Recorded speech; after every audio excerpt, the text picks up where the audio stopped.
firstly, thank you so much to everybody for having me. I apologize that I'm starting my presentation off with a really boring slide of chess, but obviously I think chess has had a bit of a resurgence of late with Netflix sharing the Queen's Gambit and everybody getting excited about chess again. Chess has become cool. So the reason I'm here today is to talk about strategic storytelling in particular, which, you know, storytelling in general goes across multiple facets and multiple sides of creative strategy, media, etc. But today I'm focusing particularly on the strategic side.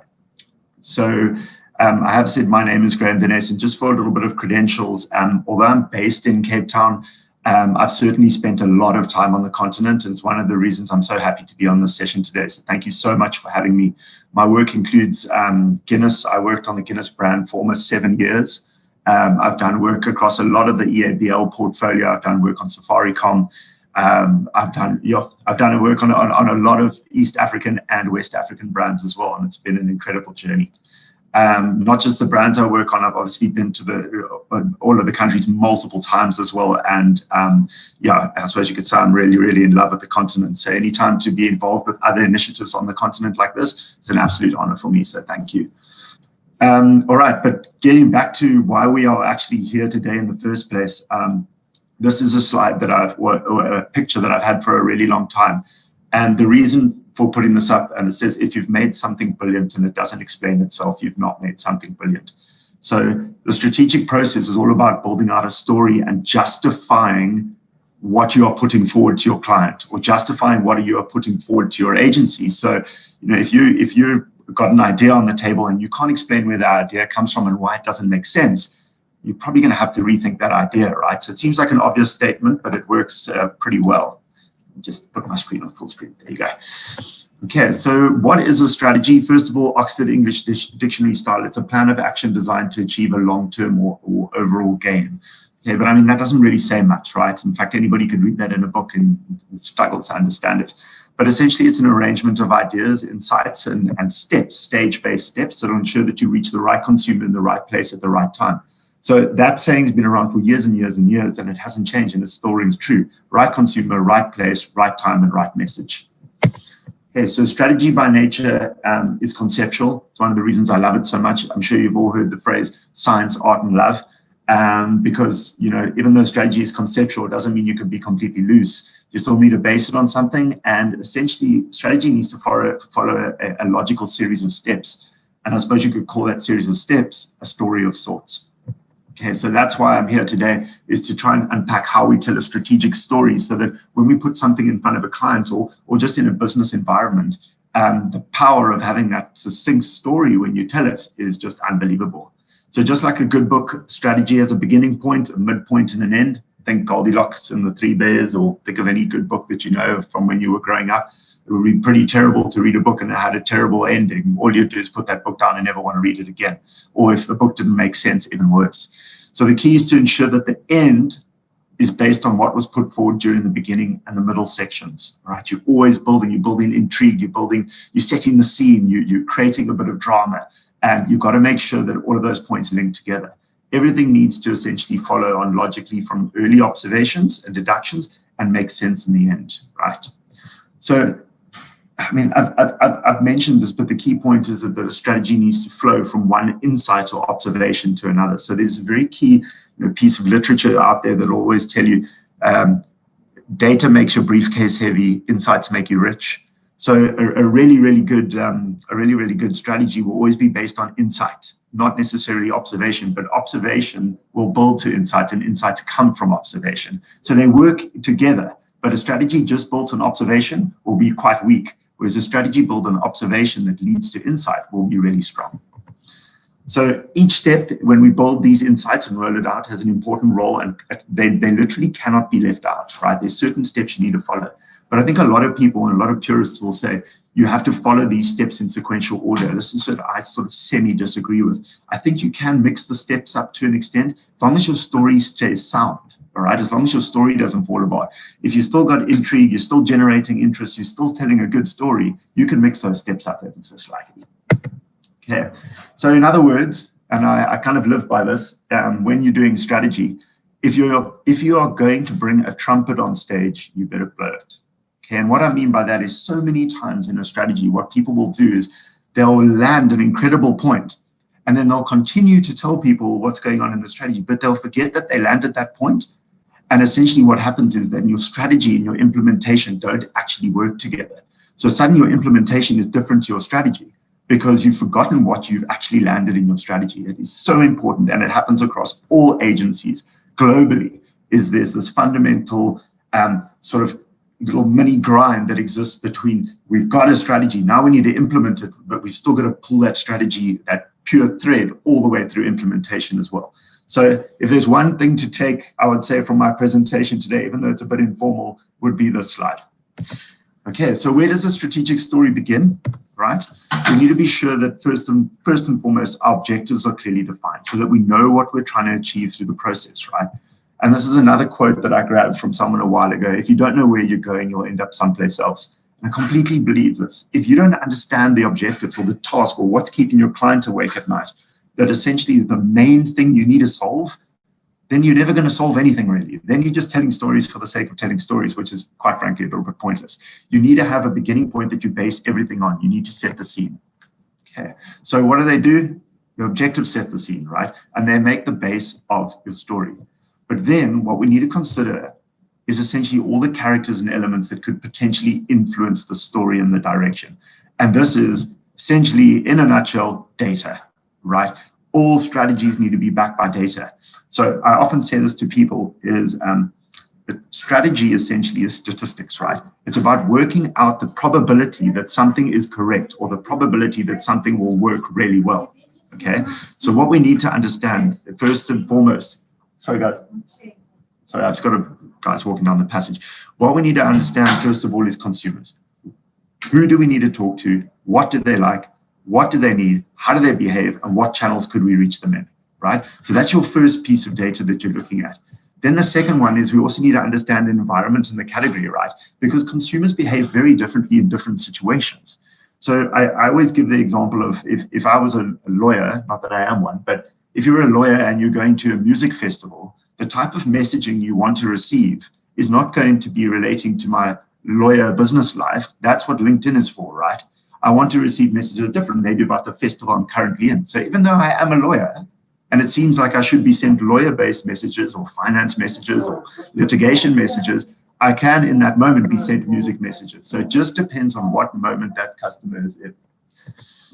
And of course, we need to look very closely at the brand itself and how this brand is then perceived within the segment or category. So I just want to stop here for a second. We need to understand consumer. So it's objectives, consumer, category, and brand. And this is what is going to set the scene for our strategy and our story going forward. Okay, so the ideal situation here is you now understand your consumer, you've got something from it, you now understand the brand, you now understand the category, and now you need to actually take a bit of a break. You say, there's no point in doing this if you aren't going to learn from it. A lot of strategies you'll see pay homage to data. What I mean by that is they'll reference data, there'll be 500 slides on data, but when the strategy actually comes, it's not necessarily based on the data, because in some situations, people will run data for the sake of running data. It goes back to data makes your briefcase heavy, insights make you rich. Okay, so if you don't scrub that data and deep dive into that data to pull out that rich insight, there's no point of having done the data in the first place.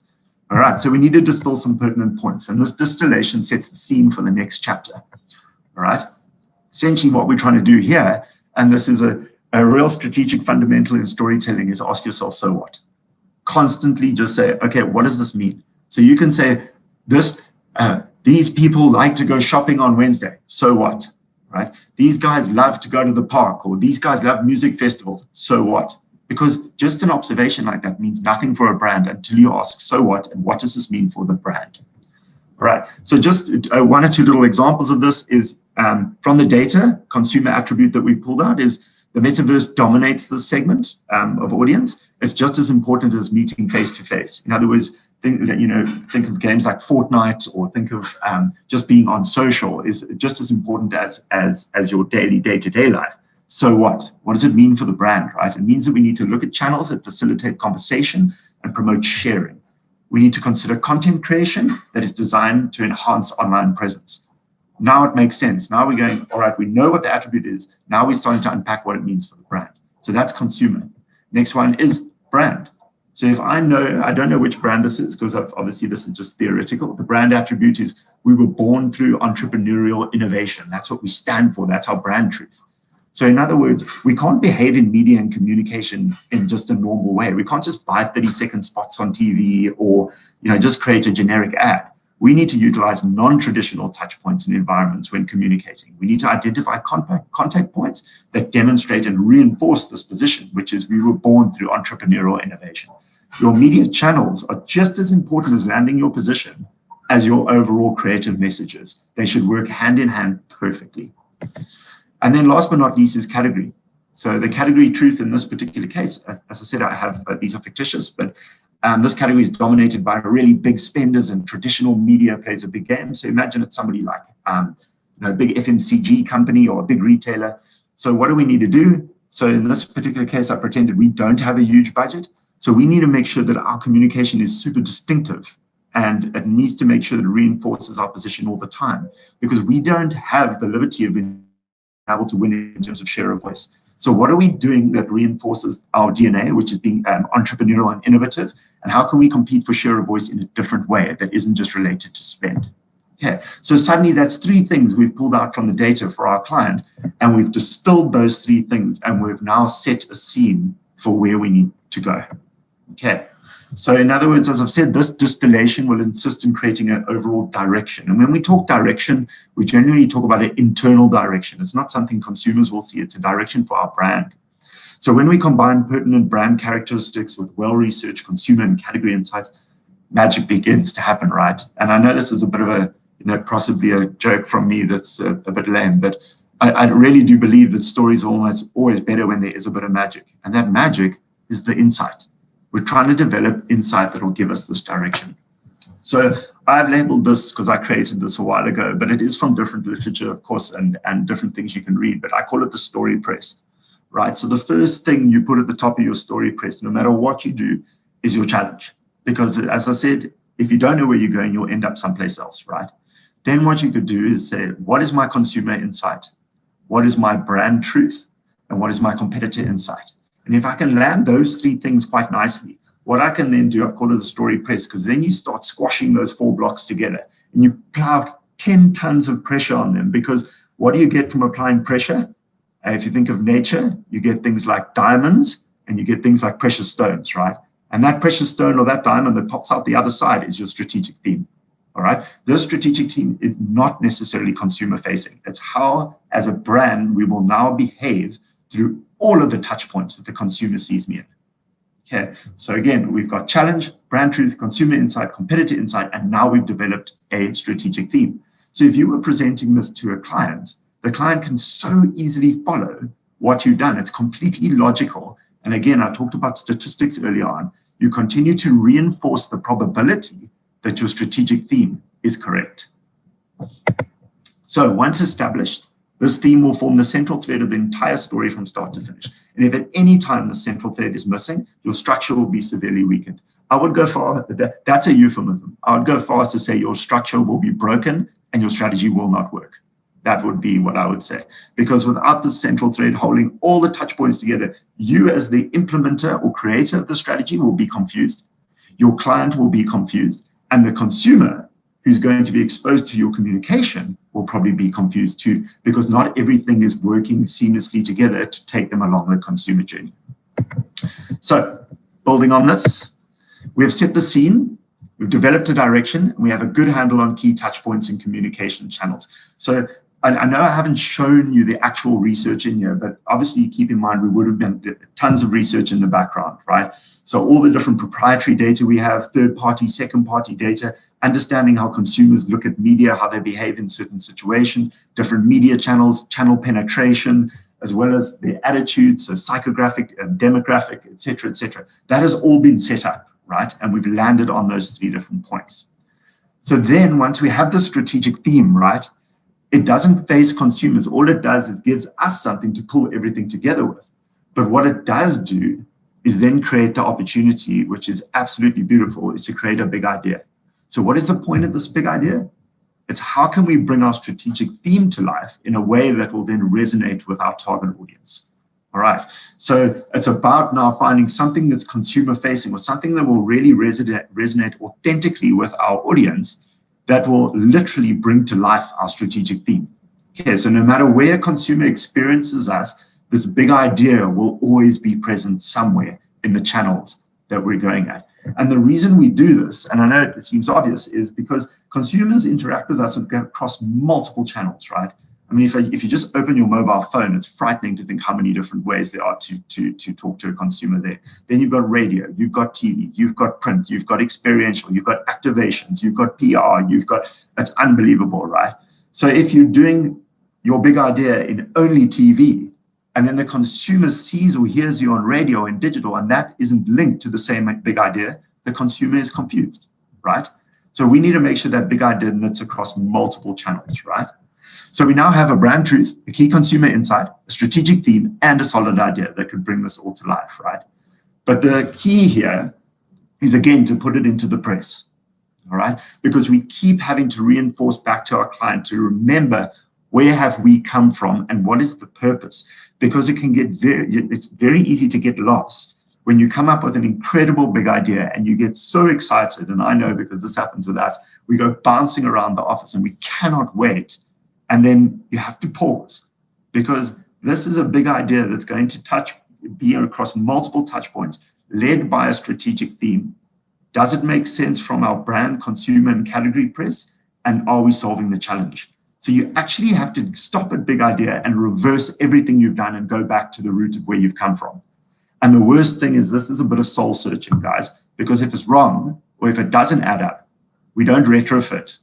We start at the beginning because everything has to add up in a story for your client, story for consumers, a story for yourself. All right. And only once we're 100% comfortable with this press working, do we then develop what we call our media principles. So we've got a big idea. How will this big idea translate into media? Okay, and we start breaking it down into, we need innovation to be a core principle of ours. Authenticity is another core principle. Demonstrating our big idea. So we're not just talking the talk, we're walking the walk as well. And what are those channels and touch points? Right, so at this stage, as I said, we need a double stop. We need to stop, take a breath. We need to double check where we are. Does the theme and big idea assist with achieving our objectives? Again, this should be printed on walls in offices. Does the idea you've come up with move the needle of the organization we are servicing? All right. So we need to interrogate the living daylights out of our story at this stage. And the unfortunate thing is you put so much work into something and to realize that it might not be 100% right takes some serious humbling. And I've learned over many years is being humble is a good thing. Trust me, because once you've gone back, rejigged it, reworked it again, re-evaluated those insights you have, it'll be better. I can tell you now, 9 times out of the 10, it will be better. There's not many times you'll stop and go, it's totally broken, just needs to be adjusted. Okay, so after much interrogation and soul searching, we then move on, right? We've got a big idea and we're starting to develop how it's going to live in channels. So we need to work out how this idea flows through touch points that we've already considered up front. So for example, we know this consumer is very tech-enabled. They love their mobile phone, but they still do watch traditional television. You know, they are still exposed to TV, radio, on a daily basis. So we've identified those channels already. So now how does this idea go through this? So the key here, and this is such an important term, is your big idea and your strategic direction should always be channel agnostic. Essentially, what you're trying to do is create a platform that you can plug and play. No matter what channel throws itself at you, be it TV, radio, whichever, you know exactly how this idea could flow through those channels. Okay. The trick, though, is how do we get these channels and the idea to work together in perfect harmony, right? So I'm sure a lot of you will see that, many people have come to a situation whereby you've got a creative idea and then we're like, we're going to have to adjust it for radio. Or we're going to have to adjust it for TikTok, for argument's sake. But we should be flipping that around because we should be working, media and creative agencies working so perfectly together that as creative is developing this incredible idea, we're developing our channel strat at the same time. And the creative agency and the media agency just have this beautiful symbiosis. And they know exactly how their idea is going to come to life in the channels that we know are going to drive effectiveness and help clients achieve their objectives from a media buying and planning point of view. All right, so we need to understand that every channel has a role to play in a journey when we're putting them forward, and the channels are not silos. Okay, they are essentially an intricate network of cables and platforms that serve different purposes across the consumer journey. All right, and essentially we need to understand the role each one plays in our target consumers' lives. Okay, so what we now need to do and illustrate, if we're illustrating to client, for example, if this was a strategy that we're selling into client, or if this is consumer facing. So how does our central thread get nuanced across the different channels that we're in? Okay, and please forgive me, another theory heavy slide here, but it's about understanding the consumer journey, right? Or the campaign journey. So there's two elements, right? A consumer journey, I'm sure you've all heard many versions: awareness, interest, desire, action, attract, involve, sustain, interest, action, loyalty. There are millions of them, right? But consumers behave ever so slightly differently in these different places, and different channels play a better role in different parts of the journey. So for example, interest could be a really good one for television or radio, whereas action could be a lot more experiential or call to action based in a digital format. Loyalty, same scenario. It could be about a CRM program we're running from a digital point of view, or it could be linked to radio. So it's just something to understand. That's how we would start planning channels, and keep in mind that our overarching big idea sits on top of this the whole time.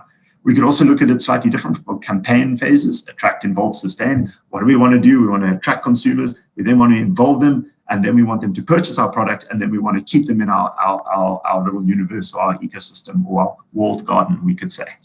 Okay, so once we've landed that and we understand how these roles, how the channels will play across these different things, it's a lot easier for us to now put our big idea into those channels. So under attract, we're looking at channel suggestion. What is the channel? I mentioned TV, I'm just giving you a theoretical example. And then what is the thread nuance in TV? So how is our big idea, remember our channel agnostic big idea, going to come to life in TV? Then involve, channel suggestion and thread nuance. How is our big idea going to come to life in digital and radio? And then sustain is maybe the CRM program, is the channel suggestion. The suggestions are more than likely going to be based in digital, being CRM, or in modern times, of course. And then what's the thread nuance? So how is our big idea adjusted for the CRM conversation? Because if a consumer experiences across this whole journey, attract, involve, sustain, your story has to make sense. All right. So once completed, we land at our architecture. And for me, this is one of the most, oops, didn't realize I had a build out on there. One of the most important pieces of strat work you can do in storytelling, because we've now gone quite far, right, down the scenario. And this is when we sit in front of a client or with a brand that we run or own, and we go, on one page, what are we trying to do? Right? We've done all the research. We don't need to show all the research again. We're now showing this is where we are going to go on one page. We have our central theme at the top. Then we have our big idea, and I call it the consumer articulation or the creative concept on top. We've now got the phases we know the consumer is going to move through: attract, involve, and sustain. We understand what consumer action we want them to take in each one of those. We now understand the role of media in bringing our central theme and big idea through the channels, and we understand what channels play the most important role in that time. And if as agencies and brand and clients, we can just sit with this one page, it'll make it just distills everything we're trying to say on a slide. And I know it seems simple and basic, but literally for me, this is my Bible from writing strategies. So this is a very basic version. They can get quite convoluted, I hate to tell you, but generally this is such a brilliant model to be able to use. So the big question is there, where do we connect the cables, right? These are three different cables running together, and they are different channels. So at which stage should one channel feed another to ensure that we seamlessly take the consumer from one stage to the next? Because a consumer doesn't go, well, I'm only watching TV. When they're watching TV, they're also looking at their phone. When they're traveling in the car and they're listening to radio, they're also seeing out of home as they're driving, or they're even on their phone. Illegal, not supposed to be, but they are. So you've got to understand the consumers use all of these channels all the time. So we can't have a siloed approach to channels. We need to make sure they connect and roll with the consumer. So this is where we need to break out each stage and specifically map out in detail the role of each channel in each phase, illustrating the points at which we want the consumer to move from one channel to another and what we want them to do at each stage. So remember, we have our stages: attract, involve, sustain. Phase one, attract. this is generally the mini consumer journey of how the consumer will travel through the channel selection we have. The desired response we're looking for, interest and action from consumer. Okay. Then in involve, this is what we want them to do in involve. This is how they're going to go through the journey, and this is how they're going to experience our big idea. What do we want them to do? We want action and we want interest from them. Then in sustain, this is the end part of the ecosystem. This is when they go through more the CRM angle when they're coming out. We want action and loyalty. So now we go, great, we've got those three things. And what we have to do is bring it all together on one side in what we call an ecosystem, right? You've got attract, involve, sustain across the top. We're looking at our bought media. We're looking at our owned assets that we have, our websites, our CRM program, our experiential, etc., and our earned media through social. And we actually map out a predetermined journey for the consumer that we feel, because we've done so much research, mentioning statistics again, we are 90% sure this is the journey that the consumer is going to take. Okay, let's call it 92% sure. We can't always be 100% sure. And now we have planned accordingly. And the most beautiful part is the big idea goes across all of this. It fits seamlessly into this. It's just slightly nuanced in each stage, but the big idea still sits across that entire journey. Okay, but we aren't 1,000,000% finished yet. We almost are. So what we need to now do is we need to look at each step we've gone through. Remember the press that I showed you? Have we got the right objectives? Have we understood the objectives properly? Have we got a good consumer insight? Have we understood the category? Have we done all our homework? Do we know what the competitors are spending? Have we done our SOV analysis? Have we done our desktop research, our qual, our quant? Have we understood the consumer? Do we understand how they operate differently through the different stages? And last but not least, what I've just explained to you, and what I've just put in front of the client, does it actually make sense? Okay. And last but not least, the most important part, will we achieve the actual objective we set out to do? So a number of times I've seen strategies, just as a slight anecdote, I've seen strategies that will show you, for example, we need to target this particular target audience, and it will be so granular that when you actually boil down to the size of that target audience, and you realize what you're trying to do from a sales target objective. So for example, I'm trying to move X amount of cases of whiskey, for argument's sake, right? And now I've boiled down my target consumer to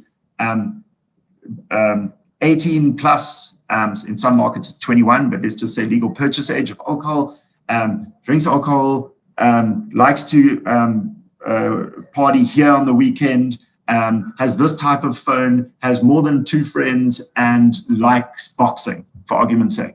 The target audience size, yes, it's so granular and it's so targeted and people think fantastic. But when you actually get the number of them and you extrapolate it into what you're trying to achieve from a sales movement point of view of cases of whiskey, you'll very quickly realize that it's impossible. Okay, so that's what you need to get to is the end. You need to make sure that your numbers make sense, all right? Because if the numbers don't add up, no matter how brilliant your strategy is, you've actually set yourself an impossible task to achieve. And that's not a great place to be. So always make sure when you are segmenting and looking at your consumers, building that story, you make sure that there's enough of those consumers that you're building the story from. Because if you don't have enough people in the funnel, the top of the funnel to start with, you can never convert what you need to. Right. So if you have questions or moments that don't quite stack up, maybe the numbers don't stack up, or maybe your consumer insight's a little shaky and you need to revisit it, that's absolutely fine. Revisit each step until everything adds up and tells a complete story from start to finish. A succinct story that will achieve business objectives and a story that addresses your key needs. And if it all makes sense, and you're sitting now in the boardroom and you're confident that you've explained this step by step, and every step feeds off one another until you reach this incredible, brilliant conclusion in line with your objective set, the numbers make sense, then you're done. And you've told the most brilliant, perfectly succinct strategic story humanly possible.